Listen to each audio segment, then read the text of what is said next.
Chapter 7. The Traveller's Loss. That night, everything went well. Knowing that Miss Trelawney herself was not on guard, Dr. Winchester and I doubled our vigilance. The nurses and Mrs. Grant kept watch, and the detectives made their visit each quarter of an hour. All night, the patient remained in his trance.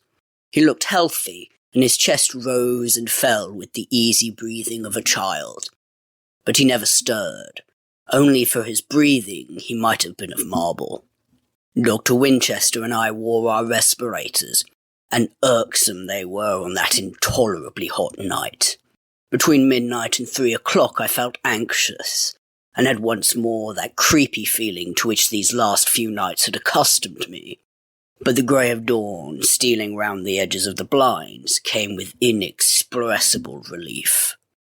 In the cool, hopeful darkness, with the east quickening into pallor, I could breathe freely. The same relief, followed by restfulness, went through the household. During the hot night, my ears, strained to every sound, had been almost painfully troubled, as though my brain or sensoria were in anxious touch with them. Every breath of the nurse or the rustle of her dress, every soft pat of slippered feet as the policeman went his rounds, every moment of watching life seemed to be a new impetus to guardianship. Something of the same feeling must have been abroad in the house. Now and again I could hear upstairs the sound of restless feet, and more than once downstairs the opening of a window. With the coming of the dawn, however, all this ceased, and the whole household seemed to rest. Dr. Winchester went home when Sister Doris came to relieve Mrs. Grant. He was, I think, a little disappointed or chagrined that nothing of exceptional nature had happened during his long night vigil. At 8 o'clock Miss Trelawney joined us, and I was amazed as well as delighted to see how much good her night's sleep had done her. She was fairly radiant, just as I had seen her at our first meeting and at the picnic. There was even a suggestion of colour in her cheeks which, however, looked startlingly white in contrast with her black brows and scarlet lips. With her restored strength, there seemed to have come a tenderness even exceeding that which she had at first shown to her sick father. I could not but be moved by the loving touches as she fixed his pillows and brushed his hair from his forehead. I was wearied out myself with my long spell of watching, and now that she was on guard I started off to bed, blinking my tired eyes in the full light, and feeling the weariness of a sleepless night on me all at once. I had a good sleep, and after lunch I was about to start out to walk to Jermyn Street, when I noticed an importunate man at the hall door. The servant in charge was the one called Morris, formerly the odd man, but since the exodus of the servants promoted to be butler pro tem. The stranger was speaking rather loudly, so that there was no difficulty in understanding his grievance.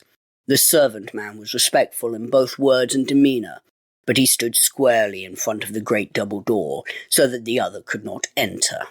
The first words which I heard from the visitor sufficiently explained the situation.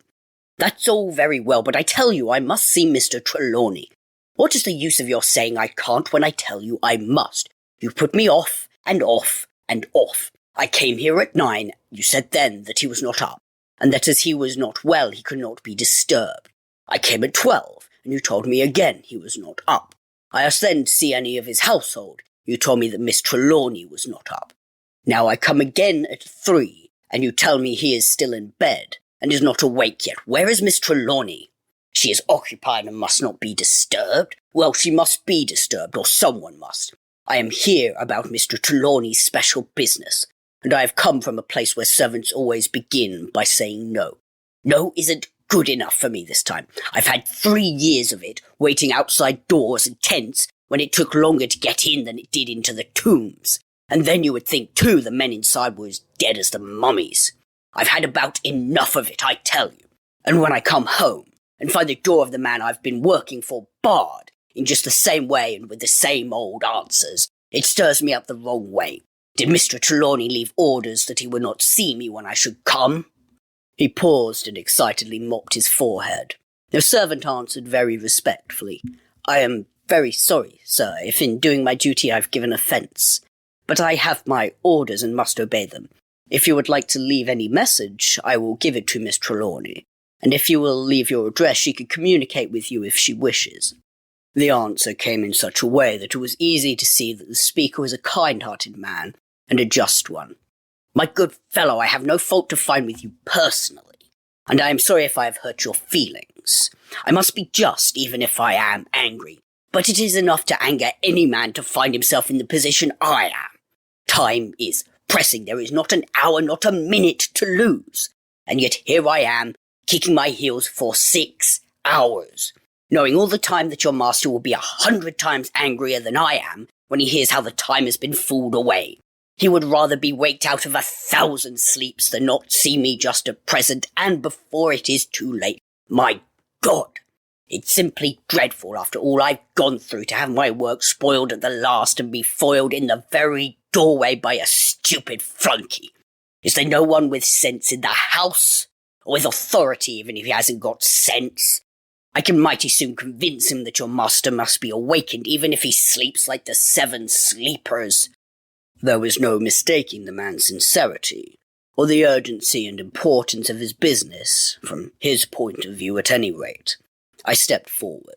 "Morris," I said, "you had better tell Miss Trelawney that this gentleman wants to see her particularly. If she is busy, ask Mrs. Grant to tell her." "Very good, sir," he answered in a tone of relief and hurried away. I took the stranger into the little boudoir across the hall. As we went, he asked, "Are you the secretary?" "No, I am a friend of Miss Trelawney's. My name is Ross." "Thank you very much, Mr. Ross, for your kindness," he said. "My name is Corbeck. I would give you my card, but they don't use cards where I'm from. And if I had any, I suppose they too would have gone last night." He stopped suddenly, as though conscious that he had said too much. We both remained silent. As we waited, I took stock of him. A short, sturdy man, brown as a coffee berry, possibly inclined to be fat, but now lean exceedingly. The deep wrinkles in his face and neck were not merely from time and exposure. There were those unmistakable signs where flesh or fat has fallen away, and the skin has become loose. The neck was simply an intricate surface of seams and wrinkles, and sun-scarred with the burning of the desert. The Far East, the tropic seasons, and the desert. Each can have its colour mark, but all three are quite different, and an eye which has once known can thenceforth easily distinguish them. The dusky pallor of one, the fierce red-brown of the other, and of the third, the dark ingrained burning as though it had become a permanent colour. Mr. Corbeck had a big head, massive and full, with shaggy, dark red-brown hair, but bald on his temples. His forehead was a fine one, high and broad, with, to use the terms of physiognomy, the frontal sinus boldly marked. The squareness of it showed ratiocination, and the fullness under the eyes language. He had the short, broad nose that marks energy, the square chin, marked despite a thick unkempt beard, and massive jaw that showed great resolution. No bad man for the desert, I thought as I looked. Miss Trelawney came very quickly. When Mr. Corbeck saw her, he seemed somewhat surprised, but his annoyance and excitement had not disappeared. Quite enough remained to cover up any such secondary and purely exoteric feeling as surprise. But as she spoke, he never took his eyes off her, and I made a mental note that I would find some early opportunity of investigating the cause of his surprise. She began with an apology which quite smoothed down his ruffled feelings. "Of course, had my father been well, you would not have been kept waiting. Indeed, had not I been on duty in the sick room when you called the first time, I should have seen you at once. Now, will you kindly tell me what is the matter which so presses?" He looked at me and hesitated. She spoke at once. "You may say before Mr. Ross anything which you can tell me. He has my fullest confidence and is helping me in my trouble. I do not think you quite understand how serious my father's condition is. For 3 days he has not waked or given any sign of consciousness, and I am in terrible trouble about him. Unhappily, I am in great ignorance of my father and his life. I only came to live with him a year ago, and I know nothing whatever of his affairs. I do not even know who you are or in what way your business is associated with him." She said this with a little deprecating smile, all conventional and altogether graceful, as though to express in the most genuine way her absurd ignorance. He looked steadily at her for perhaps a quarter of a minute. Then he spoke, beginning at once as though his mind were made up and his confidence established. "My name is Eugene Corbeck. I am a Master of Arts and Doctor of Laws and Master of Surgery of Cambridge, Doctor of Letters of Oxford, Doctor of Science and Doctor of Languages at London University, Doctor of Philosophy of Berlin, Doctor of Oriental Languages of Paris. I have some other degrees, honorary and otherwise, but I need not trouble you with them. Those I have named will show you that I am sufficiently feathered with diplomas to fly into even a sick room. Early in life, fortunately for my interests and pleasures, but unfortunately for my pocket, I fell in love with Egyptology. I must have been bitten by some powerful scarab, for I took it bad. I went out tomb hunting and managed to get a living of a sort, and to learn some things that you can't get out of books. I was in pretty low water when I met your father, who was doing some explorations on his own account, and since then I haven't found that I have many unsatisfied wants. He is a real patron of the arts. No mad Egyptologist could ever hope for a better chief." He spoke with feeling, and I was glad to see that Miss Trelawney coloured up with pleasure at the praise of her father. I could not help noticing, however, that Mr. Corbeck was, in a measure, speaking as if against time. I took it that he wished, while speaking, to study his ground, to see how far he would be justified in taking into confidence the two strangers before him. As he went on, I could see that his confidence kept increasing. When I thought of it afterward, I remembered what he had said. I realized that the measure of the information which he gave us marked his growing trust. "I have been several times out on expeditions in Egypt for your father. I have always found it a delight to work for him. Many of his treasures, and he has some rare ones, I tell you, he has procured through me, either by my exploration or by purchase or otherwise. Your father, Miss Trelawney, has a rare knowledge. He sometimes makes up his mind that he wants to find a particular thing, of whose existence, if it still exists, he has become aware, and he will follow it all over the world till he gets to it. I've been on just such a chase now." He stopped suddenly as though his mouth had been shut by the jerk of a string. We waited. When he went on, he spoke with a caution that was new to him, as though he wished to forestall our asking any questions. "I am not at liberty to mention anything of my mission, where it was to, what it was for, or anything at all about it. Such matters are in confidence between Mr. Trelawney and myself. I am pledged to absolute secrecy." He paused, and an embarrassed look crept over his face. Suddenly he said, "You are sure, Miss Trelawney, that your father is not well enough to see me today?" A look of wonderment was on her face in turn, but it cleared at once. She stood up, saying in a tone in which dignity and graciousness were blended, "Come and see for yourself." She moved towards her father's room. He followed, and I brought up the rear. Mr. Corbeck entered the sick room as though he knew it. There is an unconscious attitude or bearing to persons in new surroundings which there is no mistaking. Even in his anxiety to see his powerful friend, he glanced for a moment about the room as at a familiar place. Then all his attention became fixed on the bed. I watched him narrowly, for somehow I felt that on this man depended much of our enlightenment regarding the strange matter in which we were involved. It was not that I doubted him. The man was of transparent honesty. It was this very quality which we had to dread. He was of that courageous, fixed trueness to his undertaking, that if he should deem it his duty to guard a secret, he would do it to the last. The case before us was, at least, an unusual one, and it would, consequently, require more liberal recognition of bounds of the duty of secrecy than would hold under ordinary conditions. To us, ignorance was helplessness. If we could learn anything of the past, we might at least form some idea of the conditions antecedent to the attack, and might, so, achieve some means of helping the patient to recovery. There were curios which might be removed. My thoughts were beginning to whirl once again. I pulled myself up sharply and watched.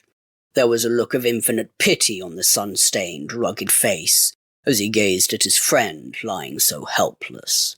The sternness of Mr. Trelawney's face had not relaxed in sleep, but somehow it made the helplessness more marked.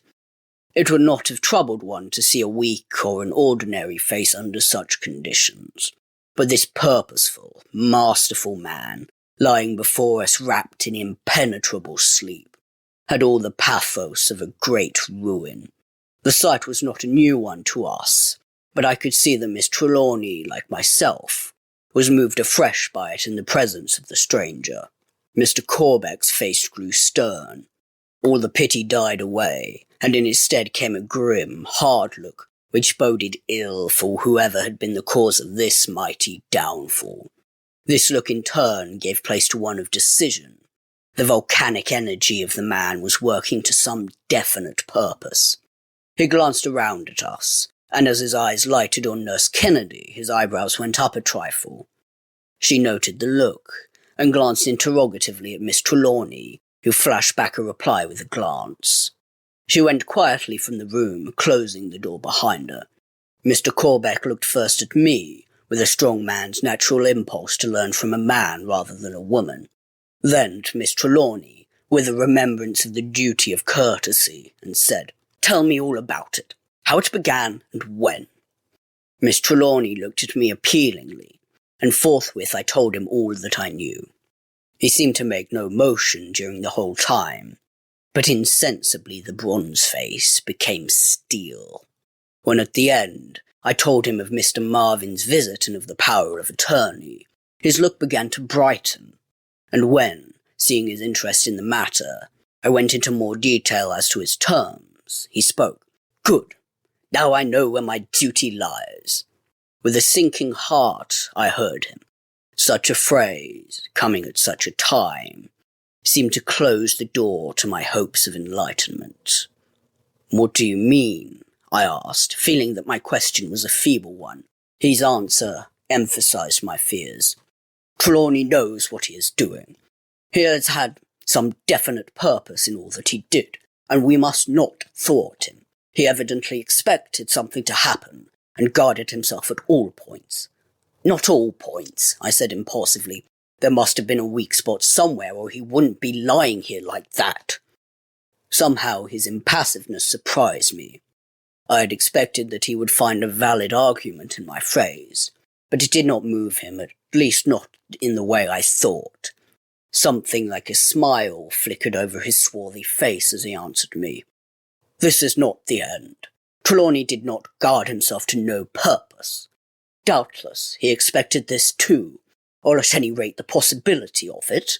"Do you know what he expected, or from what source?" The questioner was Miss Trelawney. The answer came at once. "No, I know nothing of either. I can guess." He stopped suddenly. "Guess what?" The suppressed excitement in the girl's voice was akin to anguish. The steely look came over the swarthy face again, but there was tenderness and courtesy in both voice and manner as he replied, "Believe me, I would do anything I honestly could to relieve your anxiety, but in this I have a higher duty." "What duty?" "Silence." As he spoke the word, the strong mouth closed like a steel trap. We all remained silent for a few minutes. In the intensity of our thinking, the silence became a positive thing. The small sounds of life within and without the house seemed intrusive. The first to break it was Miss Trelawney. I had seen an idea, a hope, flash in her eyes, but she steadied herself before speaking. "What was the urgent subject on which you wanted to see me, knowing that my father was not available?" The pause showed her mastery of her thoughts. The instantaneous change in Mr. Corbeck was almost ludicrous. His start of surprise, coming close upon his ironclad impassiveness, was like a pantomimic change. But all idea of comedy was swept away by the tragic earnestness with which he remembered his original purpose. "My God!" he said, as he raised his hand from the chair back on which it rested, and beat it down with a violence which would in itself have arrested attention. His brows corrugated as he went on. I quite forgot. What a loss, now of all times. Just at the moment of success. He lying there helpless and my tongue tied, not able to raise hand or foot in my ignorance of his wishes. What is it? Now do tell us. I'm so anxious about my dear father. Is it any new trouble? I hope not. Oh, I hope not. I've had such anxiety and trouble already. It alarms me afresh to hear you speak so. Won't you tell me something to allay this terrible anxiety and uncertainty? He drew his sturdy form up to his full height as he said, Alas, I cannot, may not tell you anything. It is his secret. He pointed to the bed. And yet I came here for his advice, his counsel, his assistance. And he lies there helpless, and time is flying by us. It may soon be too late. What is it? What is it? Broke in Miss Trelawney in a sort of passion of anxiety, her face drawn with pain. Oh, speak, say something. This anxiety and horror and mystery are killing me. Mr. Corbeck calmed himself by a great effort. I may not tell you details, but I have had a great loss. My mission, in which I have spent 3 years, was successful. I discovered all that I sought, and more, and brought them home with me safely. Treasures, priceless in themselves, but doubly precious to him by whose wishes and instructions I sought them. I arrived in London only last night, and when I woke this morning, my precious charge was stolen. Stolen in some mysterious way. Not a soul in London knew that I was arriving. No one but myself knew what was in the shabby portmanteau that I carried. My room had but one door, and that I locked and bolted. The room was high in the house, 5 stories up, and that no entrance could have been obtained by the window. Indeed, I had closed the window myself and shut the hasp, for I wished to be secure in every way. This morning the hasp was untouched, and yet my portmanteau was empty. The lamps were gone. There, it is out. I went to Egypt to search for a set of antique lamps which Mr. Trelawney wished to trace. With incredible labour, and through many dangers, I followed them. I brought them safe home. And now... He turned away, much moved. Even his iron nature was breaking down under the sense of loss. Miss Trelawney stepped over and laid her hand on his arm. I looked at her in amazement. All the passion and pain which had so moved her seemed to have taken the form of resolution. Her form was erect, her eyes blazed, energy was manifest in every nerve and fibre of her being. Even her voice was full of nervous power as she spoke. It was apparent that she was a marvellously strong woman, and that her strength could answer when called upon. We must act at once. My father's wishes must be carried out if it is possible to us. Mr. Ross, you are a lawyer. We have actually in the house a man whom you consider one of the best detectives in London. Surely we can do something. We can begin at once. Mr. Corbeck took new life from her enthusiasm. Good. You are your father's daughter, was all he said. But his admiration for her energy was manifested by the impulsive way in which she took her hand. I moved over to the door. I was going to bring Sergeant Daw, and from her look of approval I knew that Margaret, Miss Trelawney, understood. I was at the door when Mr. Corbeck called me back. One moment, he said, before we bring a stranger on the scene. It must be borne in mind that he is not to know what you know now, that the lamps were the objects of a prolonged and difficult and dangerous search. All I can tell him, all that he must know from any source, is that some of my property has been stolen. I must describe some of the lamps, especially one, for it is of gold, and my fear is lest the thief, ignorant of its historic worth, may, in order to cover up his crime, have it melted. I would willingly pay 10, 20, 100, 1,000 times its intrinsic value rather than have it destroyed. I shall tell him only what is necessary, so please, let me answer any questions he may ask. Unless, of course, I ask you or refer to either of you for the answer. We both nodded acquiescence. Then a thought struck me, and I said, By the way, if it be necessary to keep this matter quiet, it will be better to have it, if possible, a private job for the detective. If once a thing gets to Scotland Yard, it is out of our power to keep it quiet, and further secrecy may be impossible. I shall sound Sergeant Daw before he comes up. If I say nothing, it will mean that he accepts the task and will deal with it privately. Mr. Corbeck answered at once. Secrecy is everything.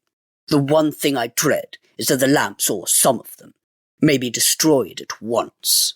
To my intense astonishment, Miss Trelawney spoke out at once, but quietly, in a decided voice. They will not be destroyed, nor any of them.